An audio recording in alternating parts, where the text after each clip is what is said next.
Mass మహారాజా రవితేజ గత సంవత్సర కాలంగా తన కొత్త సినిమాను ప్రకటించడం కోసం తీవ్ర తర్జన భర్జనలు పడి ఎట్టకేలకు తన కొత్త సినిమాను పట్టాలెక్కించాడు.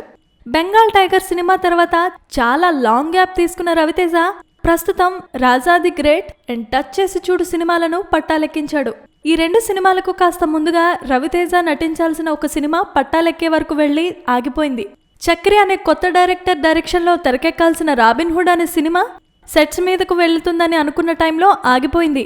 రవితేజ డైరెక్టర్ చక్రికి ఈ సినిమాపై ఏ విషయం చెప్పకుండా నాంచడంతో పాటు మరో 2 కొత్త ప్రాజెక్టులను ఒప్పుకోవడంతో చక్రి తాజాగా ఇదే కథను యాక్షన్ హీరో గోపీచంద్కు వినిపించారట.